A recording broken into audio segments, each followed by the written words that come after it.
Bonjour, je m'appelle Michel Rigaud, je suis mathématicien et professeur au département de mathématiques de l'Université de Liège.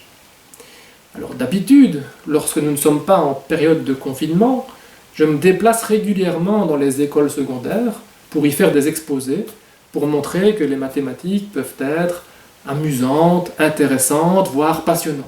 Donc je ne suis pas un spécialiste de ces modèles épidémiologiques, j'ai juste voulu essayer de les comprendre, et en les comprenant, j'aurais voulu vous les expliquer. Associé à cette petite vidéo, vous trouverez aussi en ligne, au lien qui se trouve ici, un texte plus complet. Les élèves de l'enseignement secondaire rencontrent souvent pour la première fois la fonction exponentielle à travers un exemple de population de bactéries. Doublement de la population toutes les 20 minutes. Et l'exercice qu'on leur demande pour introduire la fonction exponentielle est alors d'essayer d'estimer le nombre de bactéries que l'on va obtenir si on part par exemple d'une unique bactérie après 20 minutes, 40 minutes, 1 heure, 2 heures, une journée. On essaye d'avoir des formules qui vont décrire, on espère le mieux possible, l'évolution du nombre de personnes malades au cours du temps. Ici, on va s'intéresser à un modèle épidémiologique dans lequel la population se répartit en 3 groupes. Les personnes qui n'ont pas encore été infectées, donc les personnes saines qui sont susceptibles d'être infectées. Une deuxième catégorie formée des personnes qui sont actuellement malades et contagieuses, donc le groupe des personnes qui sont infectieuses. Et enfin, dans le dernier groupe, vont se placer tous les individus qui, par le passé, ont été malades. Donc on va y retrouver aussi bien les personnes qui sont rétablies que, hélas, les personnes qui n'ont pas survécu à la maladie et qui sont donc décédées. Et donc dans ce troisième groupe, l'important à retenir, c'est qu'une fois qu'on a été malade et qu'on se passe dans la catégorie R, on ne revient pas dans une des 2 catégories précédentes. Donc ce modèle simplifié fait quelques hypothèses. En particulier, la période d'incubation est instantanée. Vous pourriez imaginer vouloir développer des modèles plus compliqués dans lesquels on tiendrait compte d'une période d'incubation.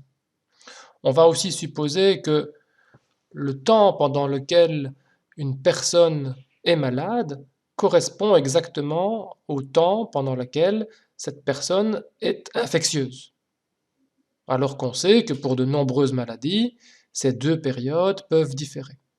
Et donc dans ce modèle simplifié, dès qu'une personne est malade, donc dès qu'elle a été infectée, elle devient également contagieuse et le reste jusqu'à la fin de sa maladie. Et je vous rappelle que dans la troisième et dernière catégorie, on va placer toutes les personnes qui ont été malades, mais qui ne sont plus maintenant infectieuses, et on va donc les considérer comme rétablies et immunisées. Donc elles ne pourront pas à nouveau retomber malades. Et hélas, on va aussi placer dans cette troisième catégorie les personnes décédées. Cela a un intérêt, à savoir que globalement, le nombre total d'individus dans la population va rester constant. Alors notre population est formée d'individus des 3 catégories, S, I et R. Donc vous pouvez imaginer en vert avoir les personnes qui ne sont pas encore tombées malades, donc qui sont susceptibles de tomber malades. Vous avez en rouge les patients qui sont malades et infectieux, et enfin en jaune, les personnes qui ont été malades et qui sont maintenant rétablies. Le but est d'essayer d'estimer le nombre de personnes de la population se trouvant dans les 3 catégories. Donc on voudrait estimer au cours du temps, par exemple au jour 0, 1, 2, 3, comment évolue le nombre d'individus dans les 3 populations. Et donc en particulier, si on s'intéresse aux personnes infectieuses, on voudrait pouvoir déterminer au cours du temps, jour après jour, comment évolue le nombre de patients infectieux. Alors, quelques remarques. Les personnes qui sont infectées et les personnes qui sont malades, certaines ne présentent pas de symptômes, certaines sont asymptomatiques. D'autres vont peut-être présenter des symptômes relativement bénins et ne vont pas nécessiter d'hospitalisation. Et donc ça veut dire que uniquement une certaine proportion de l'ensemble des individus infectieux vont devoir aller à l'hôpital et même, dans certains cas, devoir passer par les soins intensifs. Donc ça veut dire que c'est une proportion que l'on va savoir estimer de cette quantité I de T, c'est une proportion de ces individus qui va se retrouver finalement à l'hôpital. Et le but, c'est d'essayer d'éviter au maximum de surcharger les hôpitaux et donc de ne pas dépasser la capacité maximale des hôpitaux d'un pays ou d'une région. Autre remarque, a priori, on ne connaît jamais les vraies valeurs de S, I et R. En effet, dans la population, on n'a pas encore réalisé de tests à grande échelle, on n'a pas encore testé l'ensemble des individus, et donc en particulier lorsque la maladie met en présence des patients sans symptômes, certains malades s'ignorent. Donc on ne connaît jamais la véritable valeur de S de T, de I de T et de R de T au jour T considéré. Si on pouvait avoir une bonne idée, donc une bonne approximation de la valeur de I de T, alors grâce à cette valeur estimée pour I de T, on va pouvoir prédire de façon relativement satisfaisante le nombre de patients qui devront nécessiter une hospitalisation. En effet, si on prend la Belgique, on connaît pour la population belge la répartition suivant les différentes tranches d'âge. Donc ici, on a une répartition non seulement entre hommes en bleu et femmes en rose, mais on a classé les Belges par tranche de 5 ans, et donc on connaît année par année le nombre d'individus dans les différentes tranches d'âge. Et par ailleurs, la communauté scientifique internationale a déjà essayé d'estimer, et on dispose de statistiques sur le nombre de patients présentant des symptômes en cas d'infection au Covid-19. Et sur ces patients présentant des symptômes, on connaît le pourcentage de patients en fonction de l'âge qui vont nécessiter une hospitalisation et qui même vont nécessiter une hospitalisation au niveau des soins intensifs. Donc si vous connaissez la répartition de la population suivant les différentes tranches d'âge, et si on sait aussi la dangerosité du virus auquel on s'attaque, alors on va pouvoir estimer quelle proportion des patients présentant des symptômes vont devoir passer par l'hôpital.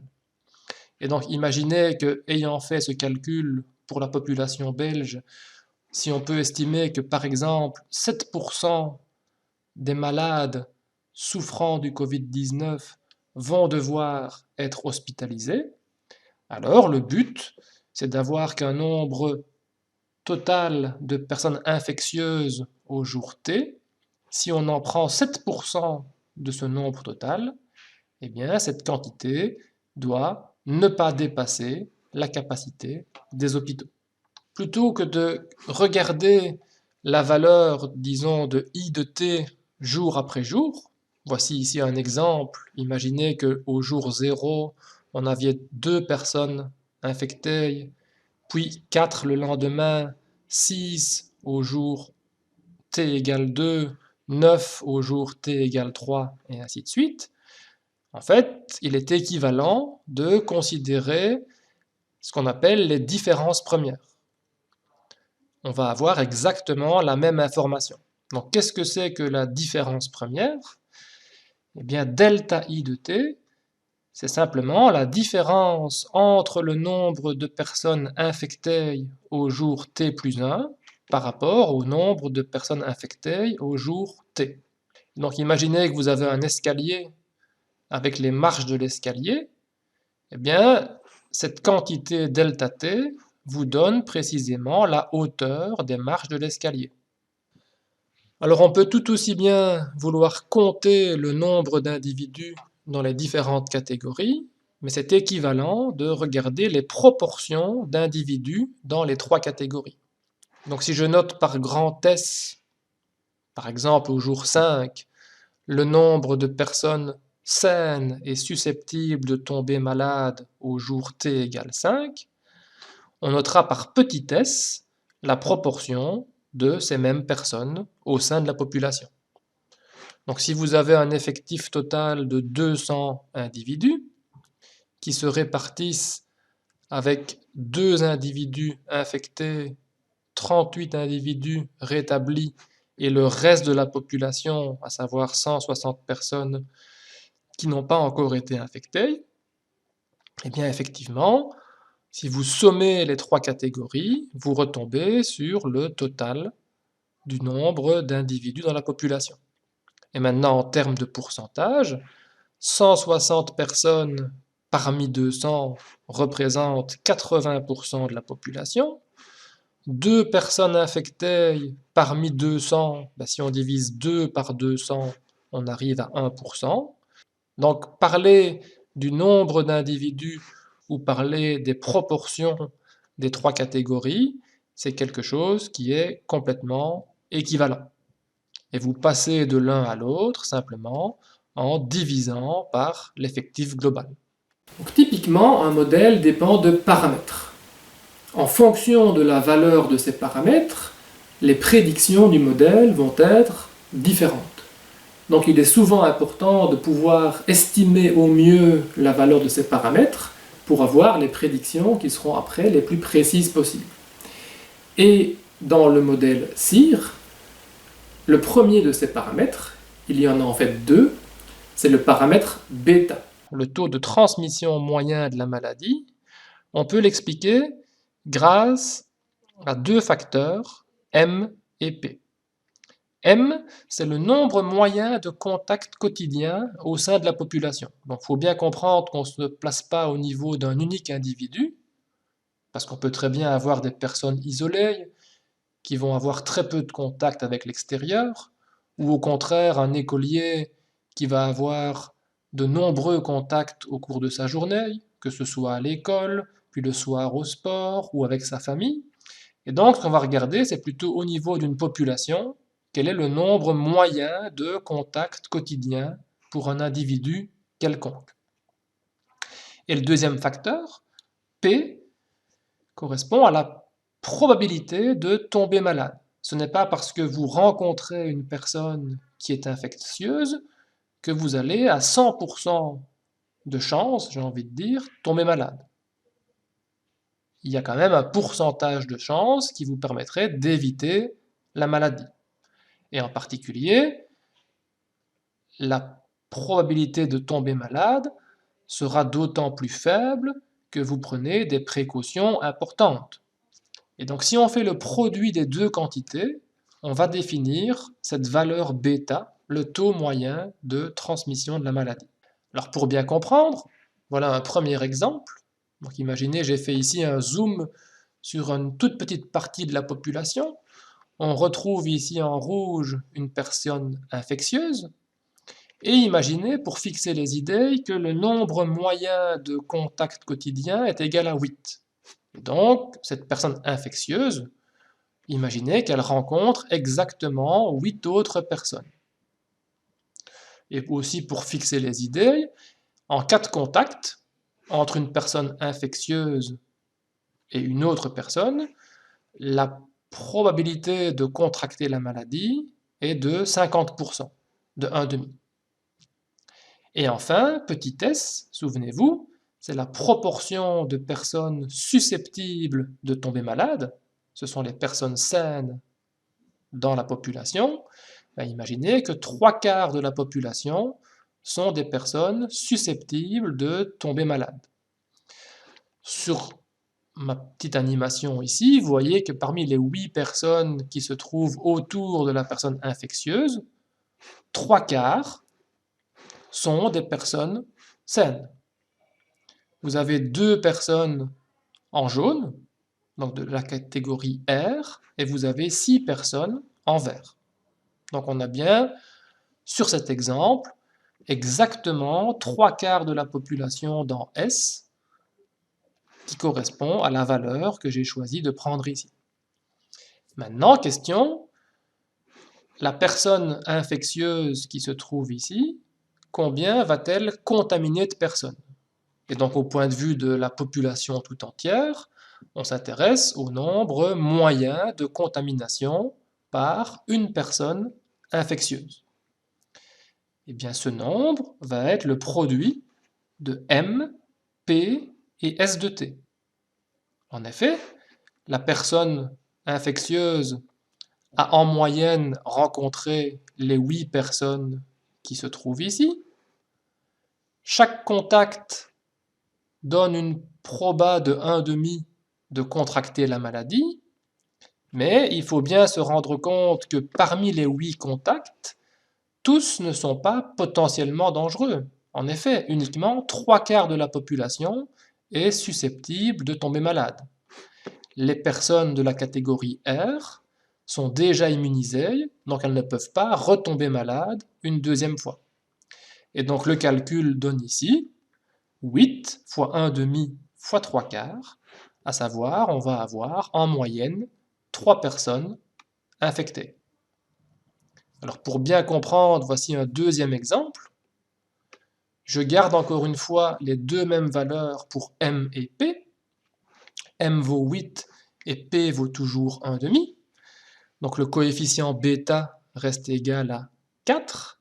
Mais cette fois-ci, la proportion de personnes saines n'est plus de 3/4, mais de 1,5.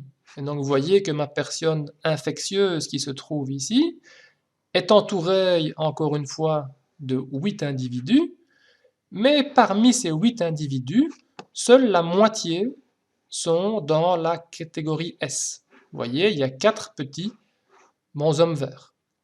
Et donc la personne infectieuse va pouvoir contaminer combien de personnes?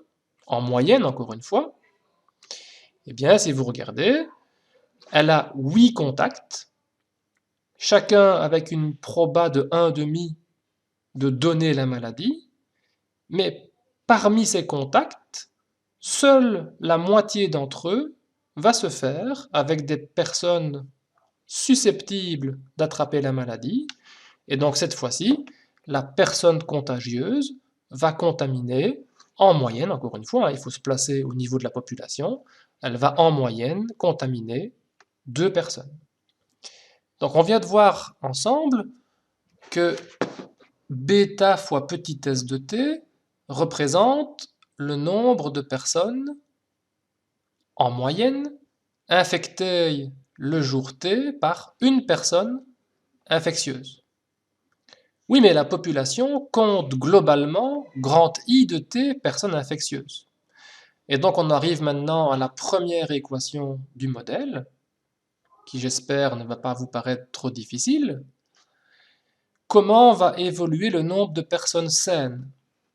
Si vous connaissez le nombre de personnes saines au jour t, pour déterminer le nombre de personnes saines au jour t plus 1, on va devoir retirer du nombre de personnes saines celles qui tombent malades, donc celles qui sont infectées le jour t. Et combien y en a-t-elle? Exactement bêta fois petit s fois grand I. Effectivement, chacune des personnes infectieuses, et il y en a grand I de t, va en moyenne contaminer bêta fois petit s personnes. Et donc, le nombre de personnes saines, le jour suivant, va perdre cette quantité de personnes nouvellement infectées. Si on fait passer grand S de t dans le membre de gauche, on obtient l'équation encadrée, Et je vous rappelle que la différence entre deux valeurs consécutives se note delta S. Donc voilà l'évolution de la grandeur delta S au cours du temps. Et maintenant, si on préfère ne pas compter les individus de la catégorie S, mais plutôt la proportion au sein de la population, on divise les deux membres de l'équation par le nombre total d'individus, on divise par grand N, et on obtient exactement la même équation dans laquelle simplement on a remplacé les majuscules par des minuscules. Donc, première équation du modèle donne l'évolution du nombre ou de la proportion de personnes susceptibles de tomber malades. Comment peut-on travailler sur le coefficient bêta? Est-ce que ce coefficient-là, bêta, peut être modifié? Effectivement, je vous rappelle que le coefficient bêta, ce taux moyen de transmission, c'est le produit de M et de P. Et donc, en cas de confinement, en prenant des mesures de distanciation sociale, en évitant les grands rassemblements, eh bien, la personne infectée va rencontrer de moins en moins de gens. Et donc, si vous diminuez le nombre moyen de contacts au sein de la population, vous allez diminuer d'autant le facteur bêta. Et alors, autre façon de jouer sur la valeur de bêta est aussi de jouer sur le facteur P qui intervient dans ce calcul de bêta. Et donc, imaginez maintenant que dans la population, les gens continuent à avoir le même nombre de contacts réguliers, mais qu'on impose maintenant le port du masque. Si le port du masque se généralise, alors la personne infectieuse aura, j'ai envie de dire, plus difficile contaminer les contacts quotidiens qu'elle va avoir. Et donc dans ce cas-là, on va faire baisser la probabilité de contracter la maladie. Et donc si P diminue, le coefficient bêta diminue lui aussi. Le second paramètre dans le modèle CIR est quant à lui dénoté par la lettre gamma. Gamma est la proportion de personnes contaminées qui sont rétablies durant une journée. Alors, comment peut-on comprendre la valeur de ce paramètre gamma? Eh bien, imaginez que pour un virus donné, on sache que 5 jours sont nécessaires pour récupérer. Et donc, faisons simple, imaginons même que dès qu'une personne tombe malade, il lui faut exactement 5 jours pour récupérer. Sur le transparent qui se trouve ici, vous avez une population qui représente l'ensemble des personnes infectées, mais si vous regardez l'ensemble des personnes infectées, toutes ne viennent pas d'être infectées. Certaines personnes ont été infectées aujourd'hui, et puis vous avez un groupe de personnes infectées depuis hier, le jour avant, le jour encore avant, et puis vous avez un dernier groupe de personnes qui ont été infectées il y a 5 jours. Et donc si on imagine que en moyenne, 1/5 de la population a été contaminée il y a 5 jours, eh bien alors ça veut dire que sur l'ensemble de la population des personnes qui sont infectieuses, eh bien 1/5 d'entre elles vont récupérer au jour d'aujourd'hui. Donc, dit autrement, vous voyez qu'il y a un lien entre gamma et le temps nécessaire pour récupérer. On va supposer que gamma est exactement l'inverse du nombre de jours nécessaires pour récupérer. Donc voilà ce paramètre qui finalement dépend uniquement de la maladie. Et donc, un peu comme on l'a fait pour la première équation, je vous rappelle l'équation qui régit l'évolution du nombre d'individus dans la catégorie S, on peut faire de même pour le nombre d'individus dans la catégorie R des personnes rétablies. Le nombre de personnes rétablies au jour t plus 1, ben on va forcément retrouver les personnes qui étaient déjà rétablies au jour t, auxquelles vont venir s'ajouter une proportion des personnes infectieuses. Alors, quelle proportion des personnes malades? Ben, parmi les personnes malades, on va prendre cette fameuse proportion gamma. Donc là, ce sont les personnes nouvellement guéries. Et donc l'évolution, l'accroissement du nombre de personnes rétablies, si R de t passe de la membre de gauche, devient simplement delta de R de t est égal à gamma fois I. Et encore une fois, si on divise les deux membres par n, on va avoir que delta de petit r de t, petit r c'est la proportion par rapport à grand R qui est l'effectif, est égal à gamma fois petit i. Donc maintenant, on a à notre disposition une équation pour S et une équation pour R. Reste à présent à déterminer une équation pour I. Donc j'ai juste recopié ici les deux équations mais données en termes de proportion. Et voilà la situation. Si vous vous intéressez aux personnes infectieuses, donc aux personnes malades à un jour donné, que se passe-t-il? Eh bien, le nombre de personnes infectieuses augmente parce que des personnes saines tombent malades, et on sait combien. Elles sont données par la première équation qui se trouve ici. Mais heureusement, on sait aussi que les personnes infectieuses, certaines d'entre elles, guérissent et donc passent dans la catégorie R des personnes rétablies. Et on sait aussi combien, à savoir, donné par l'équation qui se trouve ici en haut à droite. Donc pour déterminer la variation du nombre de personnes infectieuses, qu'est-ce qu'on va obtenir?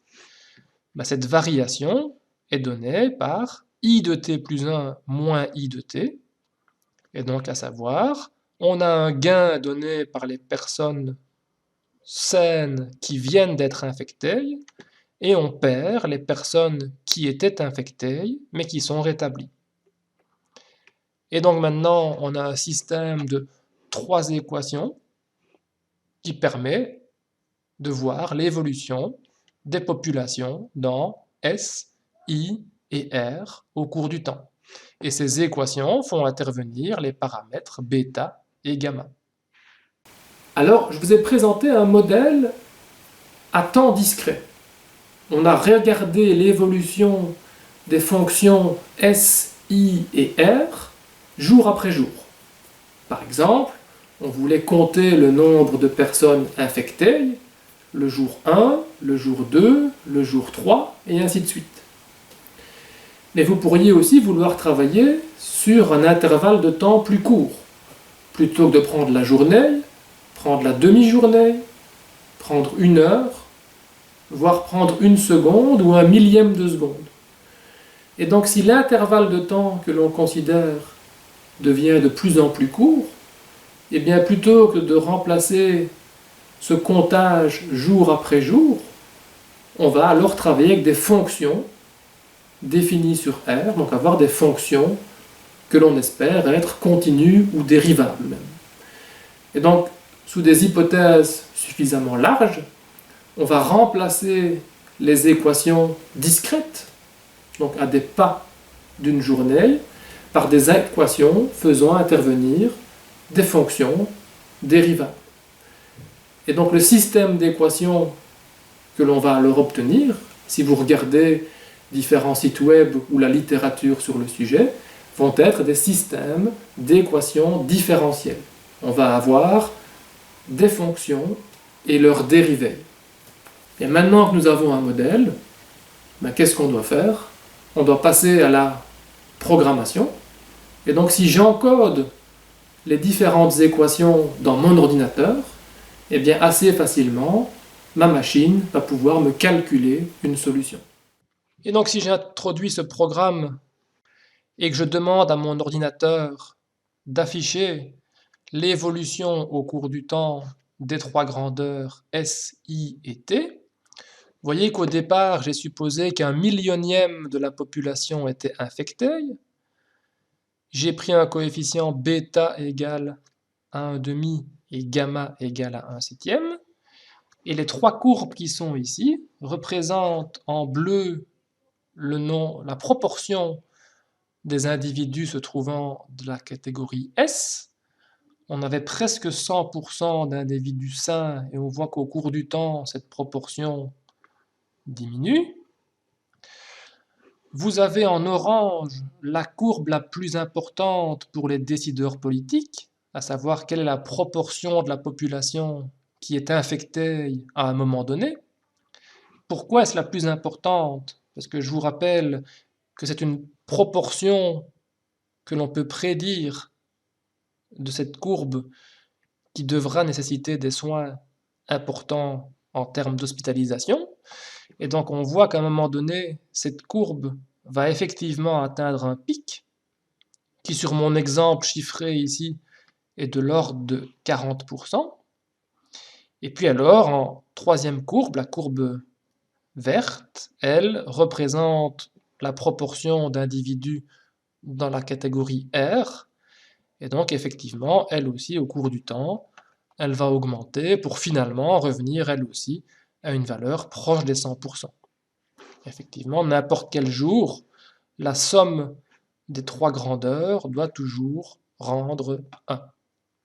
Regardez, si on fait tourner le modèle simplement en prenant des valeurs différentes pour bêta, mais vous voyez que ce pic de contamination, je suis parti avec une valeur de bêta égale à 0,4, et si bêta diminue, et je vous rappelle que bêta étant le produit de m fois p, il y a moyen d'agir sur la valeur de bêta, eh bien on voit que dans le modèle, donc simplement en modifiant la valeur de bêta, la forme de la courbe change. Cette courbe, vous voyez que quand bêta vaut 0,4 sur mon exemple chiffré, on a à un moment donné près de 30% de la population qui est infectée à un moment donné. Et lorsque bêta diminue, vous voyez que ce taux peut diminuer, par exemple, à moins de 10%. Et donc, la simple variation de ce facteur bêta va donner des courbes décrivant l'évolution de I qui vont être toutes différentes. Et on comprend mieux l'importance des mesures de confinement qui peuvent être prises. Je vous félicite. Si vous avez réussi à suivre la vidéo jusqu'ici, eh bien vous avez compris l'essentiel du modèle SIR. Dans la dernière partie de cette vidéo, nous allons parler maintenant d'un fameux coefficient qu'on appelle le coefficient de reproduction, et nous allons aussi parler de la question de la vaccination. Hélas, à l'heure d'aujourd'hui, un vaccin pour le Covid-19 n'est pas encore disponible, mais une question naturelle qui se pose est de savoir qui doit-on vacciner? Quelle proportion de la population doit être vaccinée pour stopper l'épidémie? Donc on a déjà parlé longuement des deux paramètres bêta et gamma. Si maintenant vous regardez le quotient des deux quantités, bêta sur gamma, donc dit autrement, si vous multipliez le taux moyen de transmission par le nombre moyen de jours pendant lequel une personne est malade, eh bien ce taux bêta sur gamma va donc représenter le nombre moyen de personnes qui vont être potentiellement infectées par une personne infectieuse pendant tout le temps de sa maladie. Et encore une fois, les études chinoises et italiennes ont montré que ce coefficient de reproduction, qu'on appelle souvent R0, est en gros de 2,4 pour le Covid-19. Et donc si vous avez compris que bêta sur gamma représente le taux moyen de transmission tout au long de la période infectieuse, eh bien si je multiplie ce coefficient bêta sur gamma fois petit s de t, je vous rappelle que s de t c'est la proportion de la population qui est susceptible de tomber malade, eh bien la quantité que vous allez obtenir va représenter le nombre moyen de personnes infectées par une unique personne infectieuse. Alors, si on reprend l'équation du modèle pour delta I, je la renote simplement ici, et si vous mettez en évidence gamma fois I, eh bien on a un coefficient de parenthèse qui est bêta sur gamma S de t moins 1. Et que dit l'équation qui se trouve ici? L'accroissement de la proportion de personnes infectées, donc de personnes malades, dépend de ce coefficient multiplié par gamma I. Gamma I est une grandeur qui est positive, et donc, en fonction du signe de cette quantité qui se trouve ici en rouge, l'accroissement sera soit positif, donc on va avoir de plus en plus de personnes malades, ou bien l'accroissement sera négatif, et dans ce cas-là, le nombre de personnes malades va décroître. Donc, connaître le signe de la quantité en rouge permet de savoir si on continue à avoir de plus en plus de malades ou un nombre moins important de malades. Et donc, pour avoir décroissance du nombre de malades, il faut que cette quantité-là soit strictement négative. Si le moins 1 passe dans le membre de droite, on se retrouve avec l'équation qui se trouve ici. Et si on isole S de t, on multiplie par gamma et on divise par bêta, ces quantités étant toutes les deux positives, alors on s'aperçoit que pour avoir une décroissance de la proportion de personnes dans la catégorie I, il faut que S de t soit plus petit que gamma sur bêta. Alors comment assurer que petit s soit plus petit que gamma sur bêta? Eh bien, si on dispose d'un vaccin, ce qui n'est pas encore le cas pour le Covid-19, l'avantage d'un vaccin est de permettre de faire passer directement les individus de la catégorie S à la catégorie R, sans passer par une période de maladie, donc sans passer par l'infection. En effet, la vaccination, si vous voulez, c'est une sorte de raccourci pour directement passer dans la catégorie des personnes qui sont immunisées. Et donc, pour faire simple, oubliez un instant les personnes infectieuses et imaginez que la population se décompose uniquement en personnes saines et en personnes rétablies.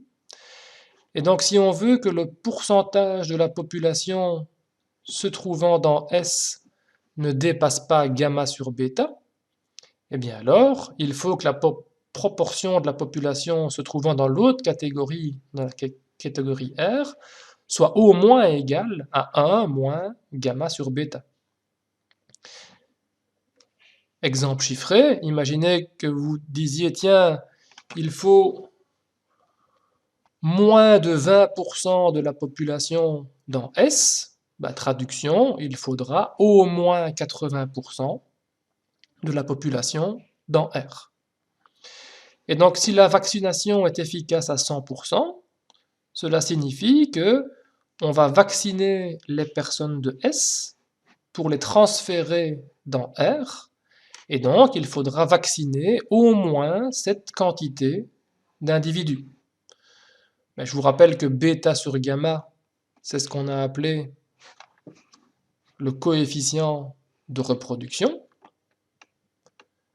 Et donc, vous voyez que le pourcentage de la population qui doit être vaccinée va s'exprimer comme 1 moins l'inverse de ce coefficient. Et donc, pour le Covid-19, si l'estimation à 2,4 peut supposer être proche de la réalité, ça signifie qu'en faisant le calcul, on prend l'inverse de 2,4 et on fait 1 moins cet inverse, on obtient qu'il faudrait une couverture de la vaccination de la population proche des 60%. Et vous avez ici le graphique de cette fonction 1 moins gamma sur bêta en fonction du coefficient de reproduction bêta sur gamma. Vous reconnaîtrez peut-être une branche d'hyperbole. Et donc effectivement, vous voyez que plus le coefficient de reproduction est élevé, donc finalement au plus une maladie est contagieuse, au plus la couverture de vaccination dans la population doit être importante. Ça paraît relativement logique, mais c'est ce qui est traduit par cette branche d'hyperbole. Voilà. J'espère qu'avec ce modèle simple, vous aurez compris les tenants et les aboutissants de ces mesures d'hygiène et de confinement que l'on doit prendre pour l'instant pour le Covid-19. Alors bien sûr, ici, je vous ai présenté un modèle des plus élémentaires. Des modèles plus sophistiqués existent, ne serait-ce que pour tenir compte d'une période d'incubation, d'une période d'infectiosité différente de la période de la maladie. On peut avoir des modèles qui vont intégrer des distributions spatiales des individus. On pourrait imaginer des mesures de confinement différentes à la ville ou à la campagne, par exemple. Donc, des modèles bien plus précis et bien plus complexes que ce que je vous ai présenté ici existent et sont utilisés. Merci de m'avoir suivi et prenez bien soin de vous. Au revoir.